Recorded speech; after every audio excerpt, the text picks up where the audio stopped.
یا اللہ تیری عزت کی قسم ہے، تیری عظمت کی قسم ہے، میں مسلسل تیرے بندوں کو گمراہ کروں گا جب تک ان کی روحیں ان کے جسموں میں گردش کریں گی، میں ان کو گمراہ کروں گا اور ان سب کو اپنے ساتھ جہنم لے جاؤں گا۔ یہ شیطان کا ارادہ ہے۔ اللہ کے نبی فرماتے ہیں کہ اس پر ہمارے رب نے کیا فرمایا؟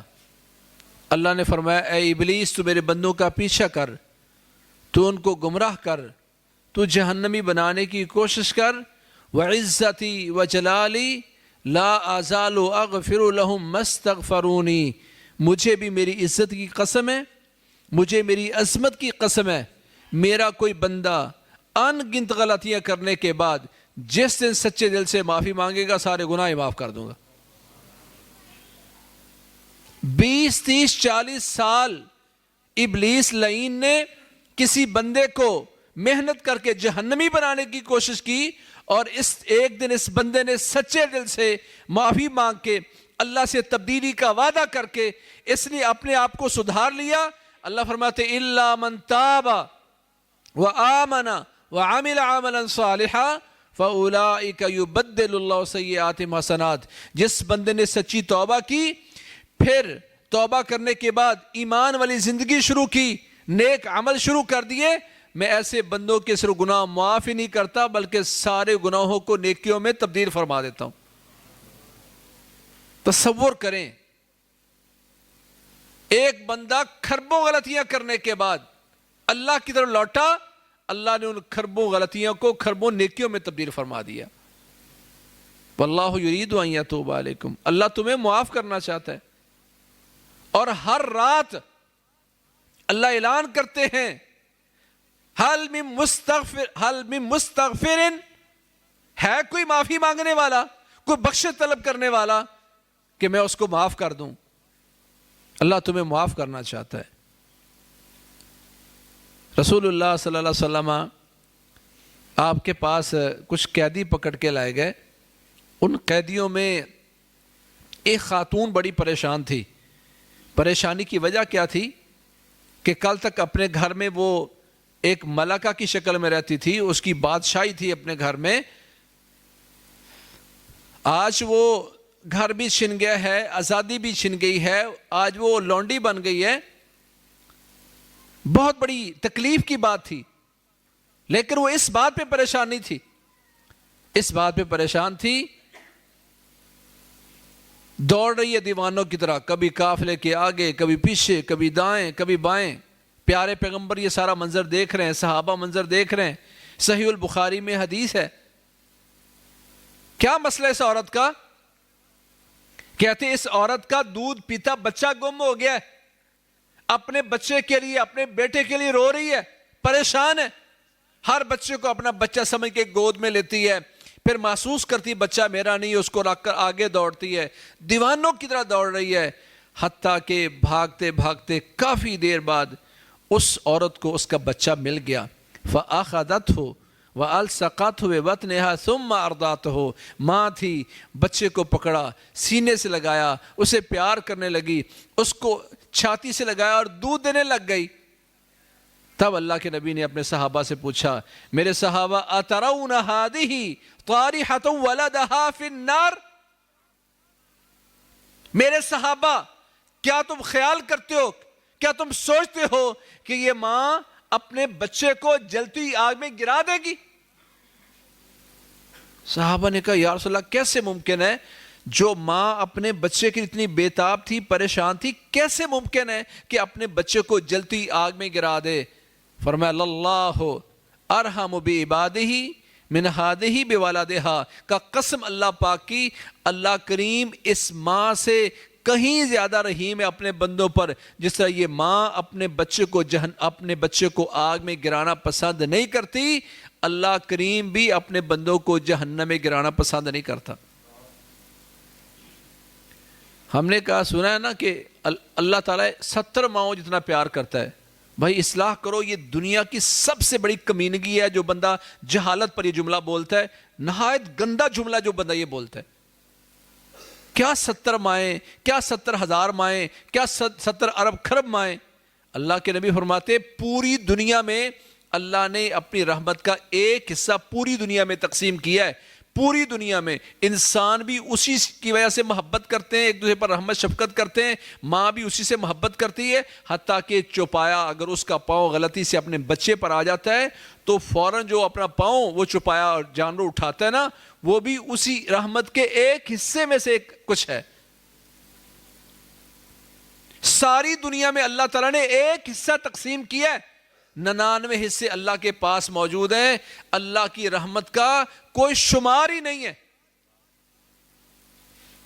اس لیے اصلاح کریں، 70 مائیں نہیں، ساری دنیا میں تمام جانوروں میں ماں بیٹے سے، بھائی بھائی سے، باپ بیٹے سے، میاں بیوی سے ایک دوسرے جو محبت کرتے ہیں وہ اس رحمت کے حصوں میں سے صرف ایک حصہ ہے. اور کب کا اللہ نے تقسیم کیا اور قیامت تک چلے گا، ختم نہیں ہوگا. یہ صرف ایک حصہ ہے، 99 حصے سبحان اللہ کیا اس کی کیفیت ہوگی. تو اللہ کی رحمتوں میں سے ایک رحمت رمضان المبارک ہے. رمضان کو رمضان کیوں کہتے ہیں؟ ایک یہ بھی سمجھو، رمضان را میم اور ذات کا جو روٹ ہے نا، مادہ ہے، اس کا معنی ہوتا ہے، یہ را میم اور ذات کا مادہ بولا جاتا ہے کسی چیز کو جلا کر راکھ بنا دینا، تو کہتے ہیں اس پر یہ لفظ بولا جاتا ہے.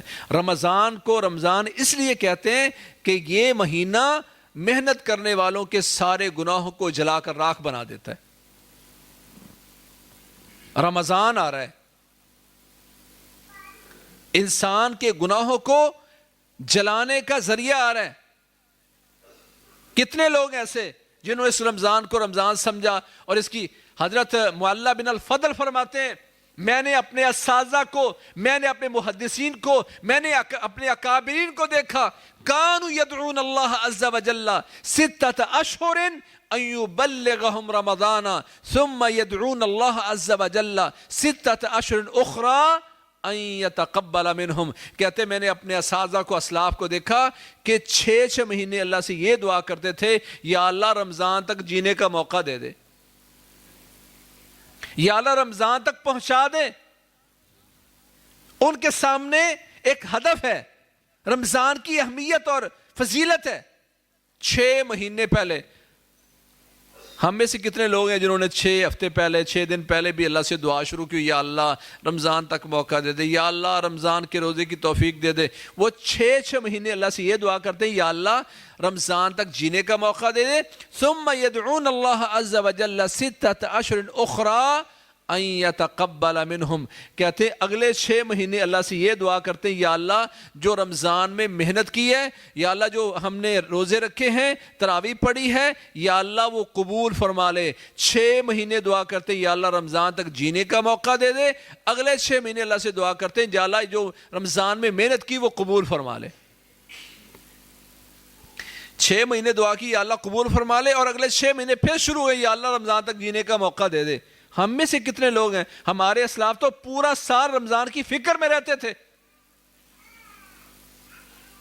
ہم میں کتنے لوگ ہیں جن میں یہ فکر موجود ہے کہ رمضان اس کے انتظار میں اللہ سے دعائیں کر رہے ہوں، اللہ سے صحت مانگ رہے ہوں، اور اللہ تعالیٰ سے قوت کے ساتھ یہ اذکار، دعائیں، روزے، قیام، تراویح، اس کے بارے میں کتنے لوگ متفکر ہیں.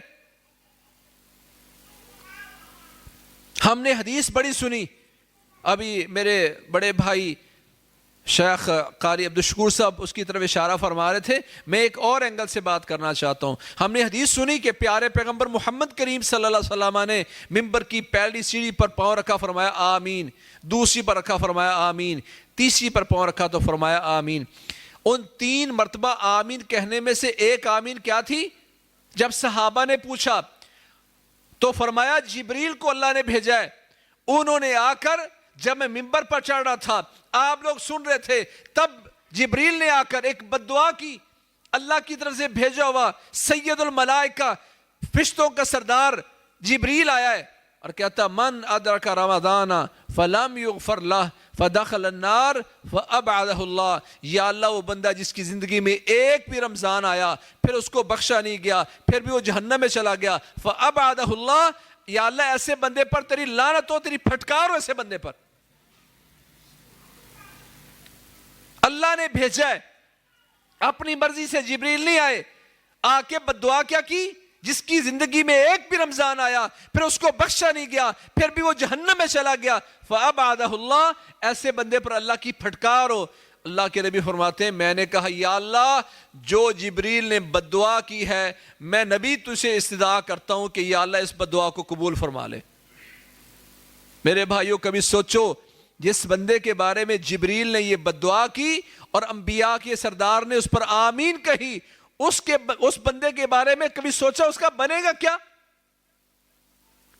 اور بڑی معذرت کے ساتھ اگر ہم تلاش کریں گے تو کئی ہمیں اس طرح کے لعنتی اپنے گھروں میں مل جائیں گے جن کے لیے جبریل نے بددعا کی اور اللہ کے نبی نے آمین کہی، جو رمضان کے روزے نہیں رکھتے، رمضان کا احترام نہیں کرتے، رمضان کے آ جانے کے باوجود وہ مسجدوں میں نہیں آتے.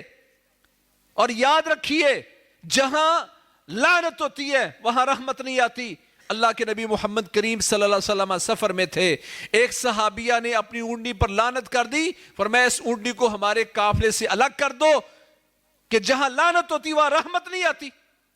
اللہ کے نبی نے پسند نہیں کیا کہ کوئی ایسی اونٹنی ہمارے قافلے میں چلے جس پر لعنت کی گئی ہو. اور ہمارے گھروں میں تو کئی لعنتی ایسے ملتے ہیں جو رمضان کے روزے نہیں رکھتے اور نماز نہیں پڑھتے. جب اس طرح کے لعنتی گھروں میں موجود ہیں تو رحمتیں کہاں سے آئیں گی؟ واللہ یرید ان یتوب علیکم، اللہ تمہیں معاف کرنا چاہتا ہے. الصلوات الخمس والجمعة الى الجمعة ورمضان الى رمضان کفارۃ لما بینہن مجتنبت الکبائر.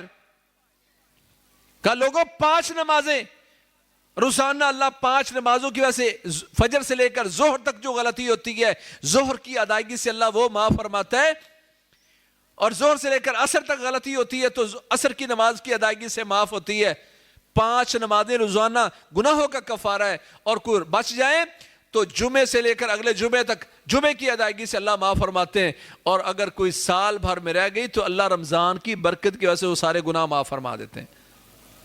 اللہ تو تمہیں معاف کرنا چاہتا ہے، روزانہ کے گناہ نمازوں سے، ہفتے کے گناہ روزے سے، سالانہ گناہ رمضان سے. پھر بھی اگر کوئی اپنے آپ کو بخشوانے کی کوشش نہیں کرتا، کہا پھر ایسے بندے پر اللہ کی پھٹکار اور لعنت ہو. تو میرے بھائیو سب سے اہم جو کرنے والا کام ہے وہ ہے رمضان کے روزے. الصیام جنہ، یہ رمضان اس کے روزے ڈھال ہے، جہنم سے ڈھال ہے، گناہوں سے ڈھال ہے. اللہ نے پیکج بھی بڑا شاندار کیا. اذا دخل رمضان فتحت ابواب الجنہ وغلقت ابواب النیران وسلسلت الشیاطین وماردت الجن. رمضان آیا، اللہ نے فضل یہ کیا کہ جنت کے سارے دروازے کھولنے کا حکم دے دیا. جنت کے 8 دروازے 8 کے 8 کھول دیے گئے. رمضان کی کہیں آیا فتحت ابواب السماء، آسمانوں کے دروازے کھول دیے جاتے ہیں. کچھ رات میں رحمت کے دروازے کھول دیے جاتے ہیں، کچھ میں آتا ہے جنت کے دروازے کھول دیے جاتے ہیں. کوئی اختلاف نہیں ہے، رحمت کے دروازے بھی کھلے ہیں، آسمانوں کے دروازے بھی کھلے ہیں، اور جنت کے دروازے بھی کھلے ہیں. 8 دروازے کھلے ہیں. فَلَمْ يُغْلَقْ مِنْهَا بَابٌ، ایک دروازہ ایسے نہیں جنت کا جو بند ہو، 8 کے 8 کھلے. اور جہنم کے دروازے 7 ہیں، 7 کے 7 بند کروا دیے گئے. فَلَمْ يُفْتَحْ مِنْهَا بَابٌ، ایک دروازہ بھی ایسا جو کھلا ہو. جنت کے 8 دروازے 8 کھلے ہیں، جہنم کے 7 دروازے 7 بند ہیں. وَسُلْسِلَتِ الشَّيَاطِينُ وَمَارَدَتُ الْجِنِّ، اور جس شیطان ابلیس نے اللہ کے سامنے چیلنج کیا تیرے بندوں کو جہنم لے جاؤں گا، اللہ نے شیطانوں کو اور سرکت جنوں کو رمضان میں زنجیروں میں جکڑ کر اپنے بندے کو موقع دیا. جا بندے کھل کے کھیل اور اپنے آپ کو بخشوا لے. تیرے پاس تیرا دشمن اور تیرا بہت بڑا دشمن، ہم نے اس کو بند کر دیا تاکہ تو اندر کے دشمن اپنے نفس کی تربیت کر کے لعلکم تتقون، تاکہ اندر سے تو بدل جائے.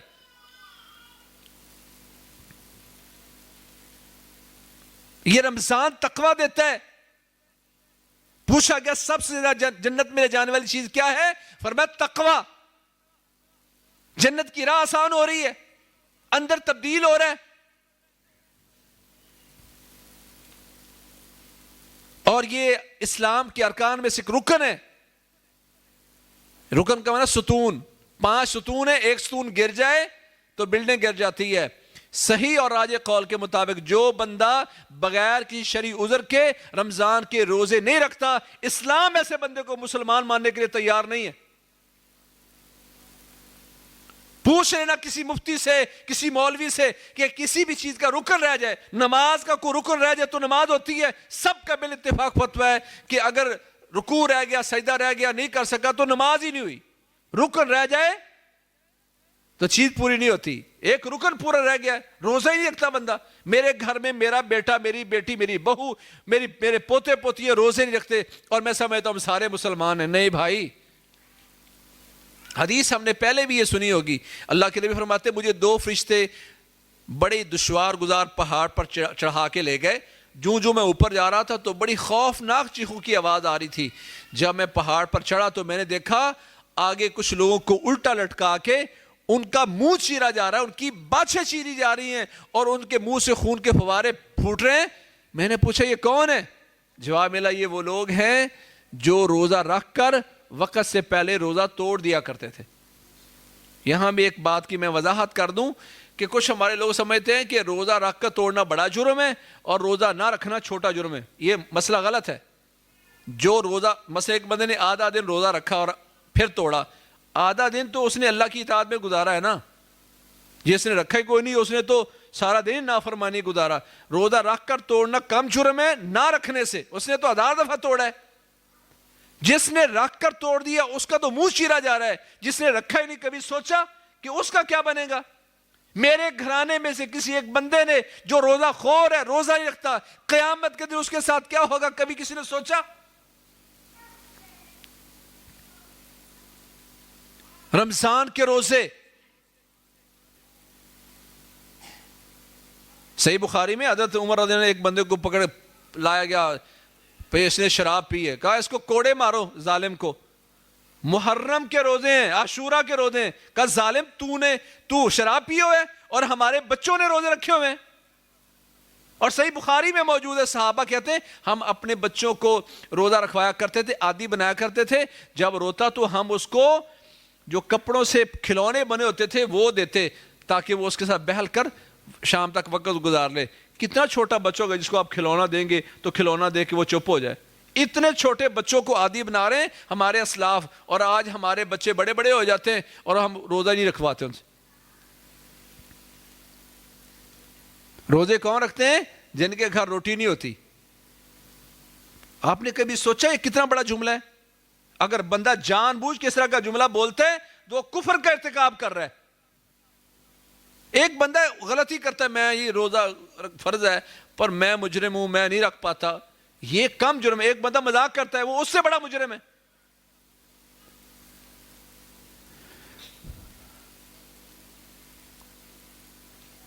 اور یاد رکھیے یہ صرف روزہ نہیں رکھے زندگی میں تو توبہ سے معاف کو نہیں ہونے. جتنے آپ کو اندازہ کہ آپ نے فرض ہونے کے بعد نہیں رکھ پائے ان کا قضائی دینا لازم ہے. بندہ مر جائے تو اس کے ورثاء اس کی طرف سے قضا دیں گے. یہ نہیں کہ فدیے سے کوئی بات چل جائے گی. فدیہ صرف اس بندے پر ہے جس کا زندگی کے کسی موڑ پر روزہ رکھنا ممکن نہ ہو. تھوڑا سا مسئلہ ہوتا ہے فدیہ دے کے جان چھڑا لیتے ہیں. ہم نے دین کو دین نہیں سمجھا. تو پہلا کام ہے روزے جو فرض ہیں، اور اس کے بعد فرض نہیں ہے پر لفظ وہی بولے من صام رمضان ایمانا واحتسابا غفر له ما تقدم من ذنبه ومن قام رمضان ایمانا واحتسابا غفر له ما تقدم من ذنبه. فرض کے بارے میں کہا جس بندے نے رمضان کے روزے رکھے اللہ اس کی زندگی کے سابقہ سارے گناہ معاف فرما دیتے ہیں. اور جس بندے نے رمضان میں قیام کیا، تراویح پڑھی، اللہ تعالیٰ اس بندے کی زندگی کے سابقہ سارے گناہ بھی معاف فرما دیتا ہے. فرق صرف یہ ہے کہ وہ فرض ہیں اور تراویح فرض نہیں ہے. ہمارے کچھ لوگ جو معذور ہوتے ہیں یا بیمار ہوتے ہیں وہ رمضان کے روزے نہیں رکھتے. اے بچے کافی دیر سے یار میں دیکھ رہا ہوں بھائی, ابھی میرے پاس تھوڑا سا آگے آ جاؤ یار, یہاں آگے آ جاؤ. آپ کو کہہ رہا ہوں گپ شپ کافی دیر سے مار رہے ہو. رمضان کے روزے اگر آپ نہیں رکھ پا رہے لیکن آپ فدیہ دے رہے ہیں اور تراویح آپ بیٹھ کر پڑھ سکتے ہیں تو کیوں نہیں پڑھتے؟ ہمارا ذہن بن گیا کہ تراویح اس پر جس نے روزہ رکھنا ہو. نہیں بھائی, یہ الگ الگ دو عبادتیں ہیں. رمضان کا اس تراویح کے ساتھ کوئی تعلق نہیں, یہ الگ سے عبادت ہے. روزہ اللہ نہ کرے نہیں آپ رکھ پا رہے لیکن آپ کرسی پر بیٹھ کر, مریض ہے اور کرسی پر بیٹھ کر تراویح پڑھ سکتے ہیں تو تراویح پڑھیں. اس کی الگ سے اللہ تعالیٰ نے اپنے نبی کے ذریعے اہمیت بتائی ہے.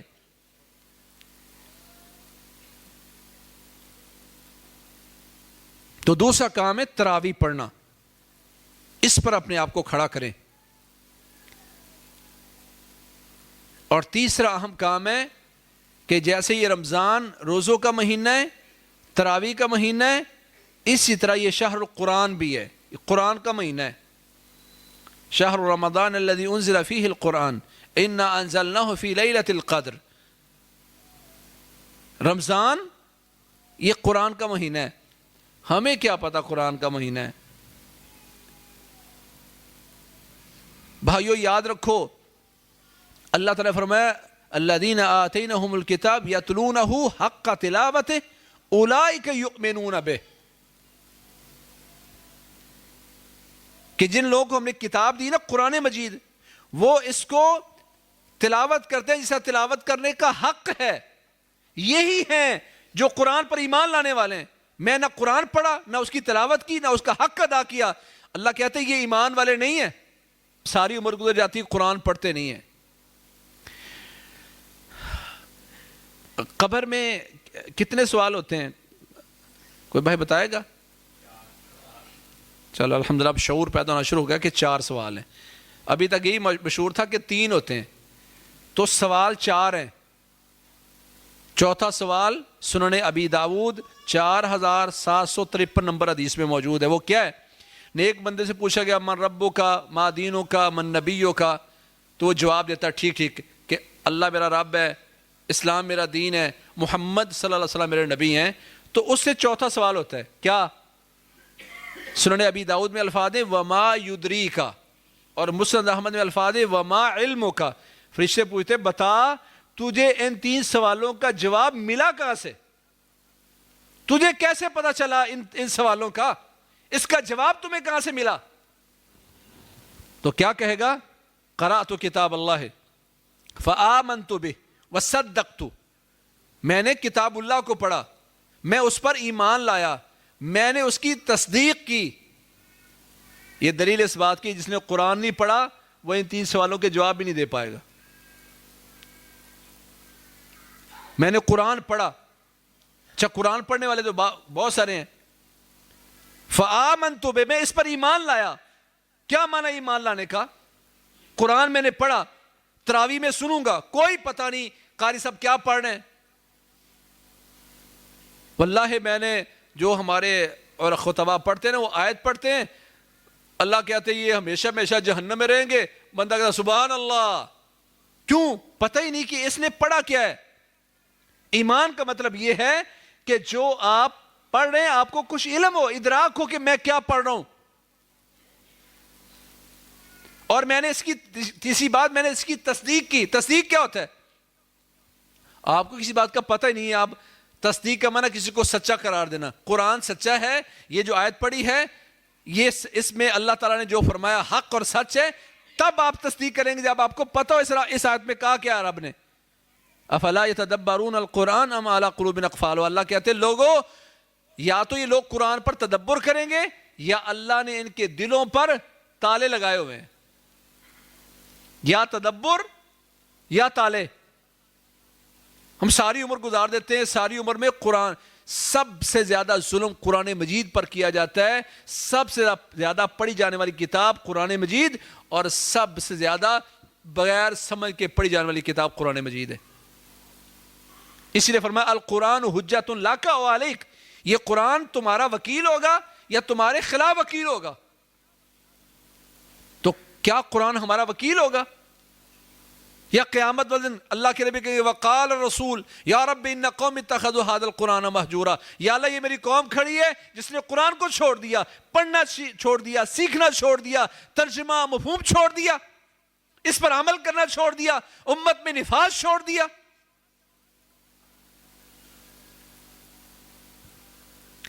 محترم بھائیو، اس وقت ضرورت اس بات کی کہ شہر القرآن کو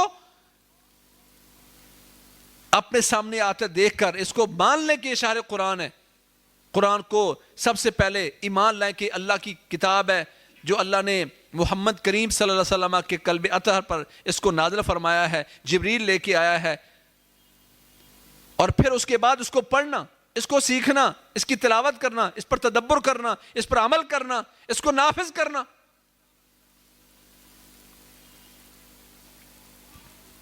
تو یہ شہر القرآن ہے، اس پر میرے بھائیوں ہم نے غور کرنا ہے۔ یہ شہر الدعا ہے، رمضان میں کرنے والا کام کہ یہ دعاؤں کا مہینہ ہے۔ وَإِذَا سَأَلَكَ عِبَادِي عَنِّي فَإِنِّي قَرِيبٌ، یہ جو آیت ہے کہاں اللہ نے بیان کی؟ روزوں کے ضمن میں بیان کیا اللہ نے۔ یہ دعا کے الفاظ روزوں کے ذکر میں اللہ نے بیان کیے ہیں۔ اس کا مطلب کیا ہے کہ یہ شہر الدعا ہے، جو دعا رات نہیں ہوتی۔ فرمایا وَالصَّائِمُ، ایک روایت میں تھا وَالصَّائِمُ عِنْدَ فِطْرِهِ، اور ایک روایت میں تھا وَالصَّائِمُ حَتَّى يُفْطِرَ۔ دونوں الفاظ کا مطلب کیا ہے؟ اللہ کے نبی فرماتے ہیں کہ روزے دار کی دعا کبھی رد نہیں ہوتی جب تک وہ افطار نہ کر لے، یعنی پورا دن جب وہ روزے کی حالت میں جو دعا فرماتا ہے اللہ تعالیٰ اس کو قبول فرماتے ہیں۔ دوسرا معنی اس کا ہے کہ روزے دار جب روزے افطاری کے وقت دعا کرتا ہے اللہ تعالیٰ اس کو قبول فرماتے ہیں۔ دونوں معنی درست ہیں۔ تو کثرت سے اللہ تعالیٰ سے دعا بھی مانگنی ہے، ہدایت کی دعا اور اللہ کے ساتھ جڑنے کی دعا۔ اسی طرح میرے بھائیو یہ شہر الصدقہ ہے، سخاوت کا مہینہ ہے۔ کان رسول اللہ صلی اللہ علیہ وسلم اجود الناس بالخیر وکان اجود ما یکون فی رمضان، اللہ کے نبی سب سے سخی ہوتے تھے خیر میں، اور سب سے سخاوت آپ رمضان میں کرتے تھے۔ سخاوت کرنی ہے، اور اس میں میرے بھائیوں میں گزارش کروں گا آپ گھر میں ایک ڈبہ بنا لیں، روزانہ کی بنیاد پر کریں۔ 1 روپیہ ڈال دیں، 2 روپے ڈال دیں، 10 روپے ڈال دیں، 20 روپے ڈال دیں۔ آپ کے 5 بچے، آپ ان کو 20 دے رہے ہیں تو سمجھے اللہ نے آپ کو چھٹا بچہ بھی دے دیا ہے، 20 ان کو دیے اور 20 اس ڈبے میں ڈال دیں۔ اللہ کے نبی فرماتے ہیں روزانہ 2 فرشتے آتے ہیں اور دعا کرتے ہیں، ایک کہتا ہے اللہم آت منفقا خلفا، یا اللہ جس نے خرچ کیا اس کو بڑھا کے دے، یا اللہ اس کو اور دے۔ واللہ کیا خوبی ہے کہ آپ نے 20 30 40 100 روپیہ خرچ کر کے سارا دن فرشتہ آپ کے لیے دعائیں کرتا رہے، یہ کچھ سودا مہنگا ہے؟ اور دوسرا فرشتہ بدعا کرتا اللہم آت ممسکن تلفا، یا اللہ جس کو تو نے دیا ہے اور اس نے روک لیا خرچ نہیں کرتا، یا اللہ اس کے مال کو برباد کر دے۔ جا رہا تھا کسی نے آ کے پیچھے موٹر سائیکل مارا، ٹانگ ٹوٹ گئی، اللہ نہ کرے، خرچ یوں ہو جاتا ہے، برباد ہو رہا اس کا مال۔ اگر آپ چاہتے ہیں کہ محفوظ رہیں تو پھر اللہ کے نام پہ صدقہ کریں اور کثرت سے کریں۔ اللہ کے نبی فرماتے ہیں صدقے کی مثال ایسے کمثل رجل اخذہ العدو فاوثق یدہ الی عنقہ وقدموه ليضرب عنقه فقال افدیکم بالقلیل والکثیر۔ کہا لوگوں صدقے کی مثال ایسے ہے جیسے کسی بندے کو اس کے دشمن نے پکڑ لیا ہو، اس کے دونوں ہاتھ اس کی گردن کے ساتھ باندھ کر اس کو زمین پر لٹا دیا ہو، اور اس کی گردن کاٹنے ہی لگے تھے کہ اس نے کہا ٹھہرو ٹھہرو ٹھہرو، جو تھوڑا زیادہ لے لو اور میری جان چھوڑ دو۔ فرمایا یہ مثال ہے صدقے کی کہ بندہ اتنی بڑی مصیبت میں پھنسا ہو، اللہ کے نام پہ صدقہ کر دے، اللہ اس مصیبت کو ٹال دیتا ہے۔ داؤ مرداکم بالصدقہ، حدیث ہے اپنے مریضوں کا علاج کرو صدقے کے ساتھ۔ میں وہ لوگ بھی جانتا ہوں، وہ ڈاکٹر کے پاس گیا، ان کا یہ مسئلہ ہے، یہ دوائی لو، وہ سمجھتے دوائی کتنے آنی ہے جی، وہ کہتا جی 500 کی، کہتا یا اللہ یہ تیرے نام پہ 500 روپے صدقہ ہے، تو کن کہہ کے ہر کام کرنے والے میرے بچے کو صحت دے دے۔ صبح اٹھتا تو کہتا الحمدللہ میرا بچہ صحیح ہو چکا ہوتا ہے۔ اللہ کے لیے فرماتے ہیں اپنے مریضوں کا علاج کرو صدقے کے ساتھ، یہ اللہ کے نبی کی حدیث ہے۔ اللہم صلی علی محمد وعلی آل محمد۔ تو یہ خرچ کا مہینہ ہے۔ اچھا، اللہ کے نبی محمد کریم صلی اللہ علیہ وسلم نے شاہ فرمایا، صحیح بخاری میں یہ روایت اور تفصیل اس کی سنن نسائی میں ہے، اللہ کے نبی نے ایک دن فرمایا میرے صحابہ ما منکم من احد الا مال وارث احب الیہ من مالہ، تم میں سے ہر ایک بندے کو اپنے مال کی بجائے اپنے وارثوں کے مال سے زیادہ پیار ہے۔ تمہیں اپنے مال کی فکر کی بجائے تمہیں اپنے وارثوں کے مال کی زیادہ فکر ہے. ایک صحابی نے کہا نہیں یا رسول اللہ ہم تو اپنے مال کی فکر کرتے. فرمایا نہیں، مالو کا ما قدمت و مال وارث کا ما اخرت. تیرا مال صرف وہ ہے جو تو نے اللہ کو دے دیا، جو تو چھوڑ کے مر گیا وہ تیرا نہیں ہے، وہ تیرے وارثوں کا ہے. حاجی صاحب 5 ایکڑ چھوڑ کے مر گئے اپنے لیے. 5 ایکڑ میں سے توفیق نہیں ہوئی کہ 1 کنال میں اللہ کے نام پہ دے دوں، مسجد کو دے دوں. وہ 1 کنال میری ہوگی، باقی تو وارثوں نے تقسیم کرنی ہے. میرے پاس 1 لاکھ روپے، اس میں سے 5,000 اللہ کو دے دیا تو میرا 5,000 ہے. جو 95,000 گن گن کے رکھتا ہوں وہ میرا نہیں ہے، وہ میرے وارثوں کا ہے. اور فرمایا قبر تک انسان کا 3 چیزیں جاتی ہیں، اس کے عزیز و اقارب جاتے ہیں، واپس آ جاتے ہیں. جس بیٹے کے لیے ساری زندگی لگا دی وہ 1 منٹ بھی آپ کی قبر میں آپ کے ساتھ لیٹنے کو تیار نہیں ہے، وہ سارے واپس آ گئے. مال 4 پئی وہ بھی واپس آ گئی. کبھی آپ نے سنا اور یار قبر میں یہ جو اضافی کپڑا ہے نا صافہ، یہ بھی واپس کھینچ لو. قارون کو نیک لوگوں نے کیا کہا تھا؟ وَلَا تَنْسَ نَصِيبَكَ مِنَ الدُّنْيَا. اس کی تفسیروں میں ایک تفسیر کیا ہے کہ قارون دنیا میں سے اپنی قسمت نہ بھول، اپنا نصیب نہ بھول. تیری قسمت میں صرف 3 چادریں ہیں، کیونکہ وہ قوم موسیٰ میں تھا. کہ تیری قسمت میں دنیا میں سے صرف 3 کپڑے ہیں، اس کے علاوہ تیرے مقدر میں کچھ نہیں ہے. ہمیں دفنایا جاتا ہے تو دفنایا بھی اس بندے، کسی بندے جو ڈونیٹ کی ہے نا قبرستان کی جگہ، ہمیں وہاں دفنایا جاتا ہے. ہم تو اپنی زمین میں بھی نہیں دفنائے جاتے، ہم تو لوگوں کی زمین میں دفنائے جاتے ہیں.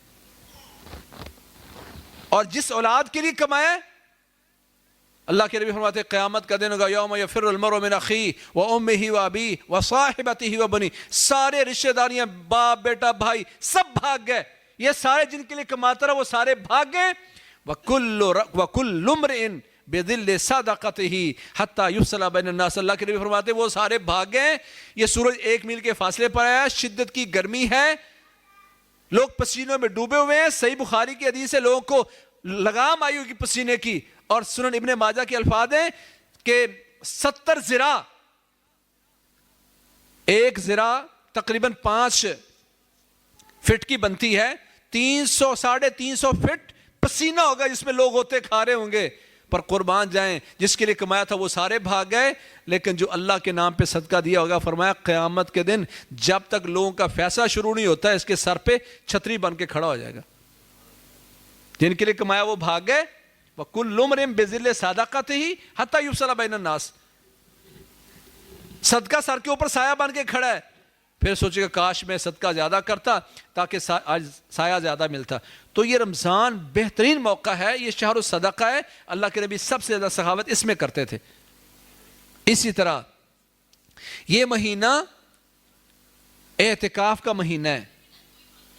ویسے رسول اللہ صلی اللہ علیہ وسلم سال بھر میں جب بھی آپ اعتکاف کر سکتے ہیں، کوئی یہ رمضان کے ساتھ خاص نہیں ہے. پیارے پیغمبر صلی اللہ علیہ وسلم نے شوال میں بھی اعتکاف کیا، رمضان کے علاوہ بھی کیا ہے.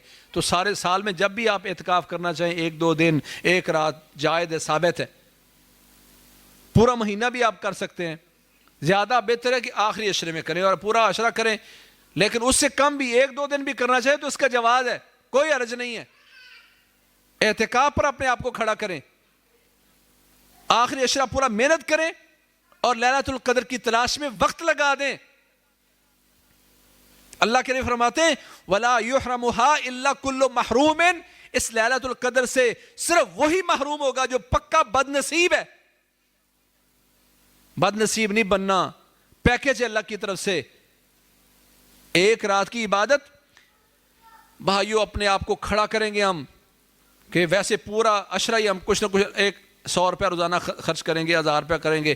طاق راتوں میں بالخصوص خرچ کریں گے کہ جتنا بھی آپ نے 1000 روپیہ طاق رات میں کیا، کوئی تو لیلۃ القدر ہوگی. وہ 1000 جو آپ نے اللہ کے نام پہ صدقہ کیا ہے، اللہ اس کو 1000 مہینے کے ساتھ ملٹی پلائی کر دیں گے. 83 سالوں سے زیادہ بہتر ہو جائے گا. رکعتیں پڑھیں گے وہ اس اعتبار سے رکعتیں، اور آپ تلاوت کریں گے تو وہ اس اعتبار سے، دعا کریں گے تو وہ، ہر کوئی آپ کی عبادت ایسی نہیں جو رہ جائے. اعتکاف، لیلۃ القدر کی تلاش. اور بھائیو جیسے یہ رمضان مغفرت کا، توبہ کا، دعا کا، اعتکاف کا، صدقے کا مہینہ ہے، اسی طرح یہ مہینہ شہر القتال بھی ہے، لڑائی اور جہاد کا مہینہ بھی ہے. ہم رمضان کے میٹھی میٹھی باتیں کرتے رہتے ہیں، غزہ کے مسلمانوں کے لیے، فلسطین کے مسلمانوں کے لیے، کشمیر کے مسلمانوں کے لیے کچھ سوچتے نہیں، دعا نہیں کرتے۔ یہ شہر القتال بھی ہے، پہلا بڑا مارکا، یوم الفرقان، یوم التقى الجمعان، یوم بدر اللہ نے سجایا، تو اس کے لیے جس مہینے کا انتخاب ہوا تو کون سا مہینہ تھا؟ رمضان۔ جس مکہ سے پیارے پیغمبر رات کو روتے ہوئے گزرے تھے، نکلے تھے، آج اس مکہ میں فاتح بن کے داخل ہو رہے ہیں، تو مہینہ تب بھی رمضان تھا۔ محمد بن قاسم ہمارے ملتان شورکوٹ تک آیا تھا، تب بھی مہینہ رمضان تھا۔ یہ شہر القتال ہے۔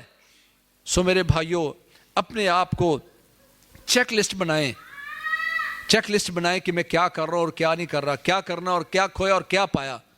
حضرت عبداللہ بن مسعود رضی اللہ عنہ فرمایا کرتے تھے، ساتھیو، ما ندمت علی یوم ما ندمت علی شیء کندمی علی یوم غربت فیہ شمسہ ونقص فیہ من اجری ولم یزد فیہ من عملی۔ کہتے ہیں ساتھیو، قسم اللہ کی، میں کسی چیز پر اتنا شرمندہ نہیں ہوتا جتنا شرمندہ میں اس دن پر ہوتا ہوں جس دن کا سورج غروب ہو گیا، زندگی کا ایک دن کم ہو گیا۔ جو اعمال میں نے کل کیے تھے اگر اس میں اضافہ نہیں کر سکا تو جتنا اس دن پر شرمندہ ہوتا ہوں کسی چیز پر شرمندہ ہی نہیں ہوتا۔ کل میں نے 1000 روپیہ کمایا تھا، آج 900 ہے تو میں سوچتا ہوں، کل ساری نمازیں میں نے پہلی صاحب میں پڑھی تھی، آج دوسری صاحب میں پڑھی ہیں، اس پہ افسوس ہی کوئی نہیں۔ صحابہ اس پہ بھی پریشان ہیں کہ جو کام میں نے کل کیا تو اس سے آگے نہیں بڑھ سکا، زندگی کا ایک دن تو کم ہو گیا۔ سو دیکھ لیں کہ ہم کہاں کھڑے ہیں۔ تو آخر میں پھر معلّہ بن فضل رحمہ اللہ کا وہ فرمان جو فرماتے ہیں، كانوا يدعون الله عز وجل 6 أشهر أن يبلغهم رمضان ثم يدعون الله عز وجل 6 أشهر أخرى أن يتقبل منهم، کہ ہمارے اسلاف 6 مہینے اللہ سے دعا کرتے یا اللہ رمضان تک جینے کا موقع دے تاکہ عبادت کریں، پھر اگلے 6 مہینے اللہ سے دعا کرتے یا اللہ جو رمضان میں محنت کی ہے وہ قبول فرما لے۔ پورا سال رمضان کی فکر میں رہتے تھے۔ اللہ تعالی ہمیں بھی ایسا بنا دے۔ یا اللہ جو کچھ کہا سنا سب سے پہلے مجھے اس پر عمل کرنے کی توفیق نصیب فرما، پھر سارے سامعین کو بھی، اور یا اللہ اس مجلس کو ہمارے لیے حجت اور جنت الفردوس کا ذریعہ بنا دے، ہمارے خلاف حجت نہ بنانا اور جہنم جانے کا ذریعہ نہ بنانا۔ فاقول قولی ھذا واستغفر لی ولکم سبحانک اللہم وبحمدک اشہد ان لا الہ الا انت استغفرک واتوب الیک۔